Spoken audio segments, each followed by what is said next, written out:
जय हिंद साथियों, एक बार फिर से आप लोगों का स्वागत है आपके अपने यूट्यूब चैनल सिलेक्शन पॉइंट में। तो साथियों, ये आपके इकोनॉमिक्स का वीडियो है और इसमें जो है हम 48 जो है क्वेश्चन कवर करने वाले हैं। तो वीडियो को स्टार्ट करने से पहले आप सभी को बता दें कि रियल नॉलेज वर्ल्ड यानी सिलेक्शन पॉइंट जो है आप सभी के लिए एक पेड कोर्स लॉन्च की है, जिससे आप ज्वाइन कर सकते हैं। ज्वाइन करने के लिए आपको 7909089503 पर व्हाट्सअप करना है। व्हाट्सअप आप जैसे करेंगे वहाँ से आपको रिप्लाई दिया जाएगा और फी जो है मात्र आपका 299 है। तो 299 फी जो है पेड करके आप क्लास ज्वाइन कर सकते हैं। और आपका फर्स्ट क्वेश्चन आपके स्क्रीन पर, विश्व बैंक के नवीनतम विकास प्रतिवेदन के अनुसार भारतीय अर्थव्यवस्था की स्थिति आपका क्या है। विश्व बैंक के नवीनतम विकास प्रतिवेदन के अनुसार भारतीय अर्थव्यवस्था की आपकी स्थिति है सबसे बड़ी अर्थव्यवस्था, सबसे छोटी अर्थव्यवस्था, या दूसरी बड़ी अर्थव्यवस्था, या पांचवी बड़ी अर्थव्यवस्था। तो देखिए, अभी तक जो आपका रिपोर्ट जो है अपडेट नहीं हुआ है, ठीक है। कोरोना काल के बाद जो आपका रिपोर्ट अपडेट किया जाएगा।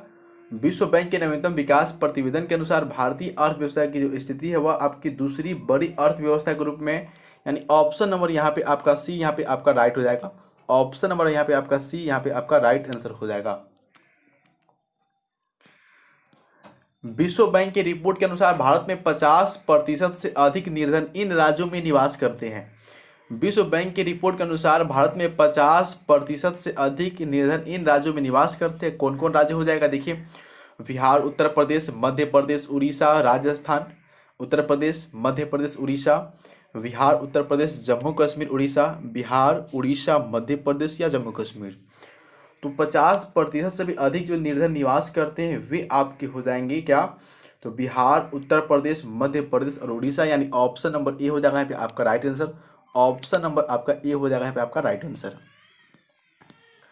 राजकोषीय घाटा है, राजकोषीय जो है आपका घाटा है कुल व्यय माइनस कुल प्राप्तियां, राजस्व व्यय माइनस राजस्व प्राप्तियां, पूंजी व्यय माइनस पूंजीगत प्राप्तियां माइनस बाजार ऋण।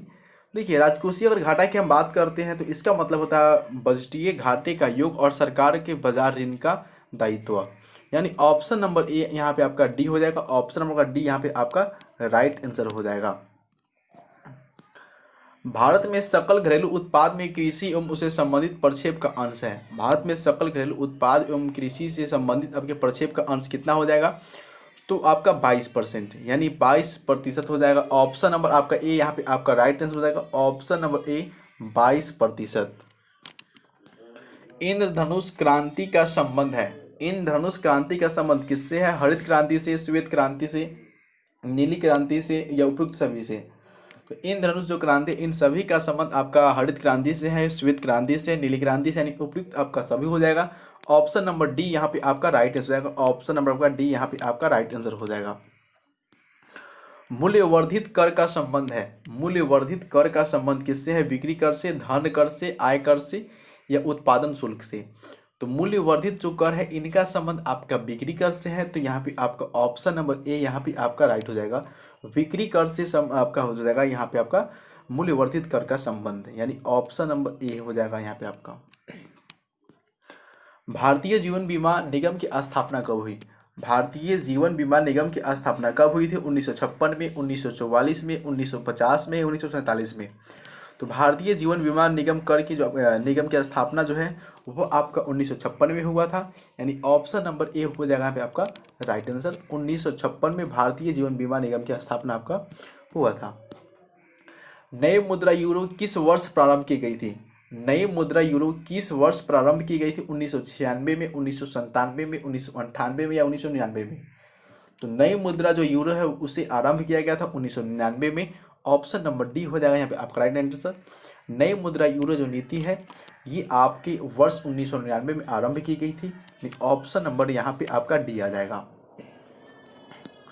1 रुपए के नोट पर हस्ताक्षर होते हैं, यानी 1 रुपए के नोट पर किनका हस्ताक्षर होते हैं, वित्त मंत्रालय के सचिव का, गवर्नर यानी भारतीय रिजर्व बैंक के गवर्नर का, या वित्त मंत्री का, या फिर किसी का नहीं। तो 1 रुपए के जो नोट होते हैं उन पर आपके सिग्नेचर होते हैं वित्त मंत्रालय के सचिव का, यानी ऑप्शन नंबर ए हो जाएगा। वित्त मंत्रालय के सचिव का आपका सिग्नेचर होता है 1 रुपए के नोट पर, यानी ऑप्शन नंबर आप यहाँ पे ए लगा सकते हैं। यदि भारतीय रिजर्व बैंक के द्वारा नकद कोष अनुपात में कमी की जाती है तो इसका साख सृजन पर क्या प्रभाव होगा, यदि भारतीय रिजर्व बैंक के द्वारा नकद कोष अनुपात में कमी की जाती है तो इसका साख सृजन पर क्या प्रभाव पड़ेगा? वृद्धि हो जाएगा, कमी हो जाएगा, या कोई प्रभाव नहीं पड़ेगा, या कोई अन्य नहीं होगा। तो देखिए, अगर रिजर्व बैंक के द्वारा नकद कोष अनुपात में कमी की जाती है तो साख सृजन में जो है वृद्धि हो जाती है, यानी ऑप्शन नंबर आपका ए हो जाएगा। साख सृजन जो होता है उसमें आपका वृद्धि हो जाता है आपका। भारतीय विकास फोरम पहले जाना जाता था, भारतीय विकास फोरम जो है वह पहले किस नाम से जाना जाता था? भारत सहायता क्लब, विश्व बैंक, या इनमें से कोई नहीं? तो आपका जो भारतीय विकास फोरम है इसे पहले जो है आपके भारत सहायता क्लब के नाम से जाना जाता था, यानी ऑप्शन नंबर आपका ए हो जाएगा। भारत सहायता क्लब के नाम से इसको जाना जाता था आपका। 14 अग्रसर वाणिज्य बैंकों का राष्ट्रीयकरण कब हुआ? 14 अग्रसर वाणिज्य राष्ट्रीय बैंकों का आपका राष्ट्रीयकरण कब हुआ? 1970 ईस्वी में, 1969 ईस्वी में, 1991 ईस्वी में, 1972 ईस्वी में। तो 14 अग्रसर वाणिज्य बैंकों का राष्ट्रीयकरण आपका 1969 ईस्वी में हुआ था। ऑप्शन नंबर यहाँ पे बी आपका आ जाएगा राइट आंसर। 1969 ईस्वी में आपका हुआ था। स्वर्ण अंकुश कानून किसने दिया था? स्वर्ण अंकुश कानून जो है किसने दिया था? जवाहरलाल नेहरू ने, लाल बहादुर शास्त्री ने, मोरारजी देसाई ने, या डॉक्टर मनमोहन सिंह ने? तो स्वर्ण अंकुश कानून जो है वो आपके डॉक्टर मनमोहन सिंह दिए हुए थे। ऑप्शन नंबर डी यहाँ पे आपका हो जाएगा। डॉक्टर मनमोहन सिंह स्वर्ण अंकुश कानून दिए हुए थे। ऑप्शन नंबर डी यहाँ पे आपका राइट आंसर हो जाएगा। विश्व व्यापार संगठन का मुख्यालय कहाँ है? विश्व व्यापार संगठन का मुख्यालय कहाँ है? वाशिंगटन डीसी में, लंदन में, जिनेवा में, या स्टॉकहोम में? तो विश्व व्यापार जो संगठन है उनका जो आपका मुख्यालय है वो आपका जिनेवा में है, यानी ऑप्शन नंबर सी हो जाएगा यहाँ पे आपका राइट आंसर। जिनेवा में विश्व व्यापार संगठन का आपका मुख्यालय है। विश्व के किस देश में सर्वप्रथम कागज के नोट प्रजा के लिए आरंभ किए गए थे? विश्व में सर्वप्रथम किस देश में कागज के नोट जो है प्रजा के लिए आरंभ किए गए थे? मलेशिया, यूके, ताइवान, या चीन? तो चीन में आपको किया गया था सबसे पहले। ऑप्शन नंबर डी यहाँ पे आपका हो जाएगा राइट आंसर। चीन में सबसे पहले आपके जो है कागजी नोट का प्रयोग किया गया था आपको। लोक लेखा समिति अपने रिपोर्ट प्रस्तुत करती है किसके सामने? लोक लेखा जो समिति होती है वो अपनी रिपोर्ट किसके सामने प्रस्तुत करती है? नियंत्रक एवं महालेखा परीक्षक को, लोकसभा के स्पीकर को, संसदीय मामलों के मंत्री को, या भारत के राष्ट्रपति को? तो लोक लेखा जो समिति होते हैं वह अपने रिपोर्ट प्रस्तुत करते हैं लोकसभा के स्पीकर को, यानी ऑप्शन नंबर यहाँ पे बी आपका राइट आंसर हो जाएगा। लोकसभा के स्पीकर को प्रस्तुत करती है। ऑप्शन नंबर बी यहाँ पे आपका राइट आंसर हो जाएगा। निम्नलिखित कथनों में से कौन सा एक कथन आपका सही नहीं है? यानी 4 आपके कथन दिए गए जिसमें आपके 3 कथन जो आपके सही है, एक जो कथन आपका गलत है। ठीक है, ये आपको कथन चुनना है।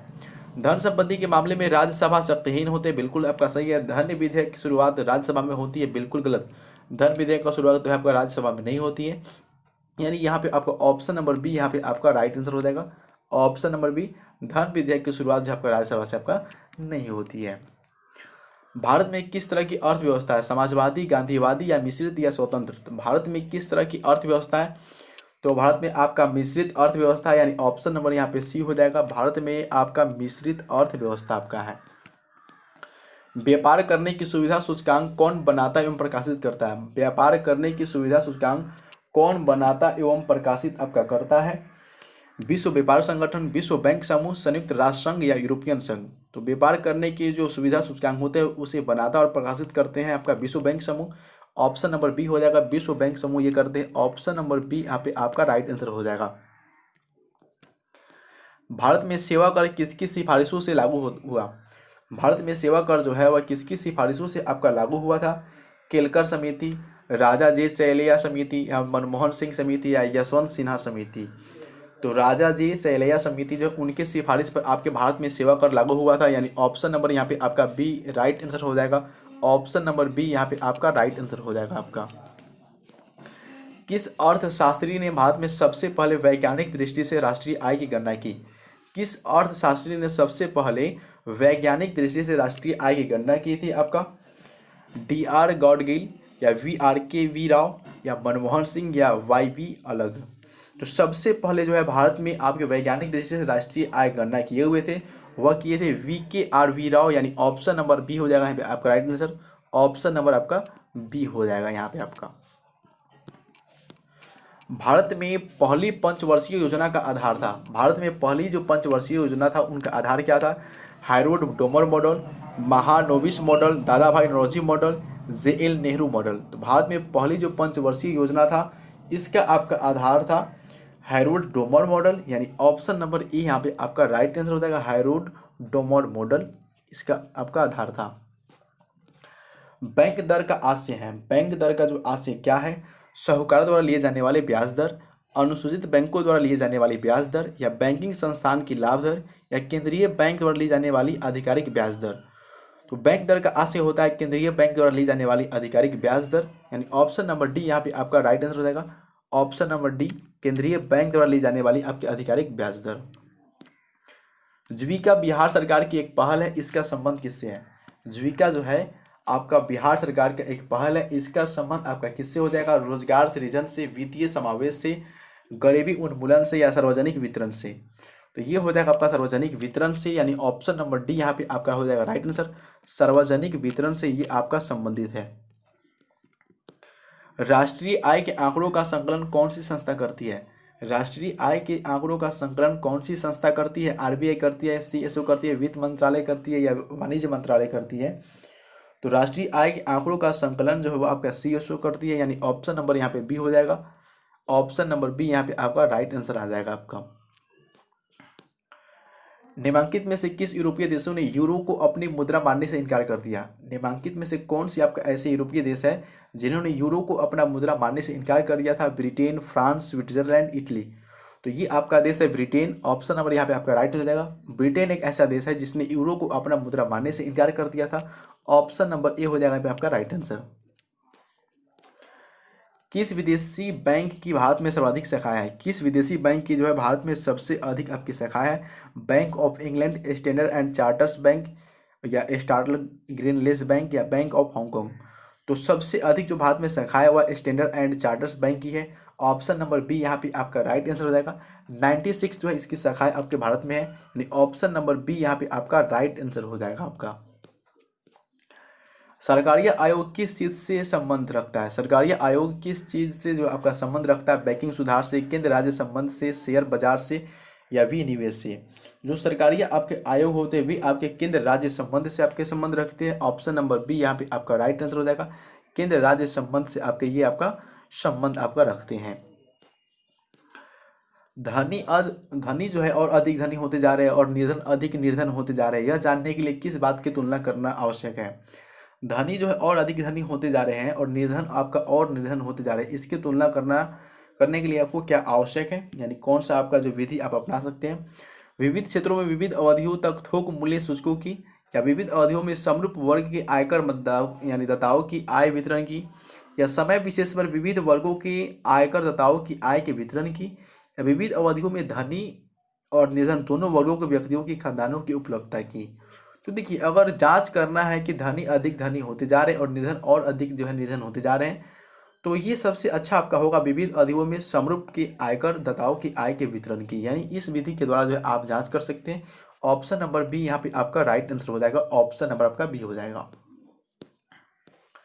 एक रुपए की परिवर्तनीयता का तात्पर्य क्या है? रुपए की परिवर्तनीयता का तात्पर्य आपका क्या है? रुपए के नोटों के बदले सोना प्राप्त करना, रुपए के मूल्य को बाजार की शक्तियों द्वारा निर्धारित होना, या रुपए को अन्य प्रमुख मुद्राओं और अन्य प्रमुख मुद्राओं को रुपए में मुक्त रूप में परिवर्तित करके देने की अनुमति, या मुद्राओं के लिए भारत में अंतर्राष्ट्रीय बाजार का विकास करना। तो देखिए, रुपए की परिवर्तनीयता का तात्पर्य होता है रुपए को अन्य प्रमुख मुद्राओं और अन्य प्रमुख मुद्राओं को रुपए में मुक्त रूप में परिवर्तित करके अनुमति देना, यानी ऑप्शन नंबर यहाँ पे आपका सी आ जाएगा। ऑप्शन नंबर सी यहाँ पे आपका राइट आंसर हो जाएगा आपका।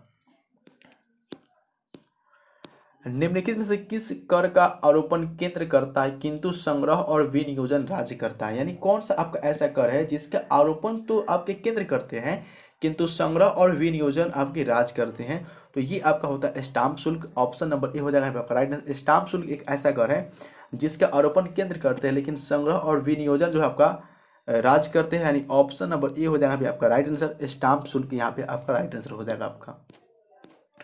अंतर्राष्ट्रीय मुद्रा कोष प्रमुख कार्य है। अंतर्राष्ट्रीय मुद्रा कोष का प्रमुख कार्य क्या है? बैंकों से अंतर्राष्ट्रीय जमा राशि की व्यवस्था करना, सदस्य देशों की भुगतान संतुलन संबंधी समस्याओं के समाधान में सहायता करना, विश्व बैंक के निजी क्षेत्र उधारदाता शाखा के रूप में काम करना, या विकासशील देशों के लिए निवेश ऋण की वित्त व्यवस्था करना। तो अंतर्राष्ट्रीय जो मुद्रा कोष है उनका कार्य होता है सदस्य देशों की भुगतान संतुलन संबंधी समस्याओं के समाधान में सहायता करना, यानी ऑप्शन नंबर बी हो जाएगा यहाँ पे आपका राइट आंसर। ऑप्शन नंबर आपका बी हो जाएगा। भारत में कर का जीडीपी अनुपात कितना है? भारत में कर जीडीपी का अनुपात कितना है? 8%, 15.5%, 10%, 15%। तो देखिए अभी तो डाटा आपका जो है न्यू अपडेट नहीं हुआ, लेकिन फिलहाल जो आपकी जो पुराना डाटा है यानी ओल्ड जो डाटा है उसके अनुसार 15.5%। ऑप्शन नंबर यहाँ पे आपका बी हो जाएगा। ऑप्शन नंबर बी यहाँ पे आपका राइट आंसर हो जाएगा आपका। बजट एक लेख पत्र है। बजट एक लेख पत्र है सरकार की मौद्रिक नीति का, सरकार की वाणिज्य नीति का, सरकार की राजकोषीय नीति का, या सरकार की मुद्रा बचत नीति का। तो बजट आपका जो एक लेख पत्र है यह सरकार की राजकोषीय नीति का है। ऑप्शन नंबर यहाँ पे आपका सी हो जाएगा यहाँ पे आपका राइट आंसर। सरकार की राजकोषीय नीति का ये आपका आंसर हो जाएगा। हाल ही में किस रेलवे ने अपनी पहली प्रिंटिंग प्रेस हेरिटेज गैलर खोली है? हाल ही में किस रेलवे ने पहली प्रिंटिंग प्रेस हेरिटेज जो है आपका गैलर खोली है? किसने? उत्तर रेलवे ने, केंद्रीय रेलवे, या पश्चिमी रेलवे, या दक्षिणी रेलवे? तो ये आपके खोली है पश्चिमी रेलवे, यानी ऑप्शन नंबर सी हो जाएगा। पश्चिमी रेलवे ने हाल ही में प्रिंटिंग प्रेस हेरिटेज गैलर जो है खोली है। ऑप्शन नंबर सी यहाँ पे आपका राइट आंसर हो जाएगा आपका। एटीएम को सबसे पहले प्रयोग करने वाला आपका बैंक कौन है? एटीएम को सबसे पहले प्रयोग करने वाला आपका बैंक कौन है? तो बार्कलेस जो आपका बैंक है ये सबसे पहले आपका एटीएम का प्रयोग किया था, यानी ऑप्शन नंबर ए हो जाएगा यहाँ पे आपका राइट आंसर। बार्कलेस जो आपका बैंक है उसने सबसे पहले एटीएम का आपका प्रयोग किया हुआ था। ऑप्शन नंबर ए हो जाएगा यहाँ पे आपका राइट आंसर। शेयर बाजार पर प्रभावपूर्ण नियंत्रण किसके माध्यम से किया जा रहा है? शेयर बाजार पर प्रभावपूर्ण नियंत्रक जो है किसके माध्यम से आपको किया जा रहा है? एमआरटी नियम से, या फेरा नियम से, या वीआईएफआर से, या आपका एसईबीआई नियम से? तो देखिए शेयर बाजार पर प्रभावपूर्ण जो नियंत्रण है वह आपका security and exchange board of India के द्वारा की जाता है। ऑप्शन नंबर डी यहाँ पे आपका राइट आंसर जाएगा एसईबीआई से, यानी ऑप्शन नंबर डी यहाँ पे आपका राइट आंसर आपका हो जाएगा। भारत में किस तरह की अर्थव्यवस्था है? भारत में किस तरह की आपका अर्थव्यवस्था है? समाजवादी, मिश्रित, गांधीवादी, या स्वतंत्र? तो भारत में आपकी मिश्रित अर्थव्यवस्था है। ऑप्शन नंबर बी हो जाएगा यहाँ पे आपका राइट आंसर। भारत में आपका मिश्रित अर्थव्यवस्था है। भारत में मुद्रास्फीति दर की माप किस आधार पर होती है? भारत में मुद्रास्फीति दर जो है उनकी माप किस आधार पर की जाती है? उपभोक्ता मूल्य सूचकांक पर, या थोक मूल्य सूचकांक पर, या श्रमिकों के जीवन निर्वाह लागत सूचकांक पर, या उपयुक्त सभी? तो देखिए भारत में आपके जो मुद्रास्फीति दर होते हैं उनकी माप किया जाता है थोक मूल्य सूचकांक पर। ऑप्शन नंबर बी हो जाएगा यहाँ पे आपका राइट आंसर। थोक मूल्य सूचकांक पर आपका किया जाता है। ऑप्शन नंबर यहाँ पे आपका बी आ जाएगा। भारत में सबसे पहले किस राज्य में मूल्य वर्धित कर लागू हुआ था? भारत में सबसे पहले किस राज्य में मूल्य वर्धित कर लागू हुआ था? झारखंड, दिल्ली, हरियाणा, या गोवा? तो सबसे पहले जो आपके भारत में आपके हरियाणा में मूल्य वर्धित कर लागू हुआ था। ऑप्शन नंबर सी हो जाएगा यहाँ पे आपका राइट आंसर। मूल्य वर्धित कर अगर बात करते हैं तो ये सबसे पहले आपके हरियाणा में लागू हुआ था। ऑप्शन नंबर यहाँ पे आपका सी आ जाएगा राइट आंसर। निम्नलिखित में से कौन सा कर भारत सरकार द्वारा नहीं लिया जाता है? निम्नलिखित में से कौन सा ऐसा कर है जो भारत सरकार द्वारा आपका नहीं लिए जाते हैं? सेवा कर, शिक्षा कर, सीमा कर, या मार्ग कर? तो जो आपका मार्ग कर है ये आपके भारत सरकार द्वारा नहीं लिए जाते हैं, यानी ऑप्शन नंबर डी यहाँ पे आपका राइट आंसर हो जाएगा। जो मार्ग कर होते हैं ये आपके भारत सरकार द्वारा नहीं लिए आपके जाते हैं। निम्नलिखित में से कौन सा एक गैर आर्थिक घटकों में से नहीं है जो आर्थिक विकास में योगदान देते हैं? निम्नलिखित में से कौन सा आपका एक गैर आर्थिक घटकों में से नहीं है जो आपका आर्थिक विकास में योगदान देते हैं? मानव संसाधन, भ्रष्टाचार, सामाजिक संगठन, या कृषि विक्रय में बचत? तो आपके आर्थिक जो है विकास में योगदान भी देते हैं, यानी ये आपका हो जाएगा कृषि में विक्रय बचत, यानी ऑप्शन नंबर आपका डी हो जाएगा। कृषि में विक्रय बचत जो है ये आपके गैर आर्थिक घटकों में से नहीं है और ये साथ में आपके आर्थिक विकास में योगदान देते हैं, यानी ऑप्शन नंबर यहाँ पे आपका डी आ जाएगा आपका। सैद्धांतिक रूप से यदि आर्थिक विकास की कल्पना की जाती है तो इनमें से किस एक साधारणतः ध्यान में नहीं रखा जा सकता है? अगर सैद्धांतिक रूप से जो है आपको आर्थिक विकास की अगर कल्पना की जाती है तो इनमें से किसे एक जो है साधारणतः ध्यान में नहीं रखा जा सकता है? सकल घरेलू उत्पाद में वृद्धि, विश्व बैंक से वित्तीय सहायता में वृद्धि, या सकल राष्ट्रीय उत्पाद में वृद्धि, या प्रति व्यक्ति सकल राष्ट्रीय उत्पाद में वृद्धि? तो देखिए अगर सैद्धांतिक रूप से आर्थिक विकास की अगर कल्पना की जाती है तो उसमें आपके विश्व बैंक से वित्तीय सहायता में वृद्धि का ध्यान नहीं रखा जाता है। ऑप्शन नंबर बी यहाँ पे आपका राइट आंसर हो जाएगा। ऑप्शन नंबर आपका बी हो जाएगा यहाँ पे आपका राइट आंसर। भारत में वर्ष 1975 में चालू की गई एकीकृत बाल विकास सेवा योजना किसके द्वारा लागू की गई थी? भारत में 1975 में चालू की गई जो है आपका जो बाल विकास जो योजना है, ये किसके द्वारा आपका लागू किया गया था? किसके द्वारा? शिक्षा मंत्रालय के द्वारा, एचआरडी मंत्रालय के द्वारा, वित्त मंत्रालय के द्वारा या महिला एवं बाल कल्याण मंत्रालय के द्वारा? तो बाल विकास सेवा योजना जो है आपके एचआरडी मंत्रालय के द्वारा शुरू किया गया था, यानी ऑप्शन नंबर यहाँ पे बी आपका राइट आंसर हो जाएगा। एचआरडी मंत्रालय के द्वारा आपका किया गया था ये आपका। वर्ष 1991 की औद्योगिक नीति के अनेक बिंदुओं पर आलोचना हुई थी, और निम्नलिखित में कौन सा आपका एक ऐसा बिंदु है जो उसमें शामिल नहीं था आपको? ठीक है, वर्ष 1991 में औद्योगिक नीति की अनेक बिंदुओं पर आपका आलोचना हुआ था, कौन सा ऐसा पॉइंट है जो अभी इसमें शामिल आपका नहीं है? अनिश्चित औद्योगिक विकास, या विदेशी प्रतियोगिता से खतरा, कृषि सेक्टर का विकास, या विदेशी निवेश में गलत विश्वास? तो देखिए, सबसे पहले आपको बता दें कि वर्ष 1991 में जो आपका औद्योगिक नीति का अनेक बिंदु हुआ था उसमें आपका आलोचना काफ़ी ज़्यादा हुआ था, लेकिन आपका जो है यहाँ पे आपका जो विदेशी आपका जो कृषि सेक्टर का जो उपेक्षा है उसमें आपका ये पॉइंट जो नहीं था, ठीक है, इसका उपेक्षा नहीं किया गया था, यानी ऑप्शन नंबर यहाँ पे आपका सी यहाँ पे आपका राइट आंसर हो जाएगा। ऑप्शन नंबर सी, कृषि सेक्टर की उपेक्षा। भारत सरकार द्वारा शेयर की पूंजी विनिवेश के लिए रंग राजन समिति की नियुक्ति कब की गई थी? भारत सरकार द्वारा शेयर की पूंजी विनिवेश के लिए रंग राजन समिति की नियुक्ति कब की गई थी? 1991 में, 1993 में, 1999 में या 2004 में? तो ये समिति का नियुक्ति किया गया था 1993 में, यानी ऑप्शन नंबर बी यहाँ पे आपका राइट आंसर हो जाएगा। ऑप्शन नंबर बी 1993 में आपको किया गया था। भारत में राज्य सरकारों में निम्नलिखित में से कौन सा एक मुख्यतः राजस्व कर भाग नहीं होता है? भारत में राज्य सरकारों में निम्नलिखित में से कौन सा आपका एक मुख्यतः राजस्व कर का भाग नहीं होता है? भूमि राजस्व, पंजीकरण शुल्क, सीमा शुल्क या वाणिज्य कर? तो देखिए, अगर बात करते हैं भारत में राज्य सरकारों में निम्नलिखित में से कौन सा आपका एक कर जो है जो राजस्व कर का भाग नहीं होता, तो ये आपका हो जाएगा सीमा शुल्क, यानी ऑप्शन नंबर यहाँ पे आपका सी हो जाएगा। सीमा शुल्क से आपका भाग नहीं होता, ऑप्शन नंबर सी यहाँ पे आपका राइट आंसर हो जाएगा। और आज का ये आपका लास्ट क्वेश्चन यानी अंतिम क्वेश्चन है, जिसका आंसर आपको कमेंट बॉक्स में देना है। सबसे तेजी से विकास करने वाली अर्थव्यवस्था यानी ब्रिक में दक्षिण अफ्रीका कब आपका सम्मिलित हुआ था? सबसे तेजी से विकास करने वाली अर्थव्यवस्थाओं में ब्रिक में आपका जो है दक्षिण अफ्रीका कब सम्मिलित हुआ था? 1999 में, 2001 में, 2008 में, 2011 में? तो बस आज के लिए इतना ही। जय हिंद, जय भारत, वंदे मातरम।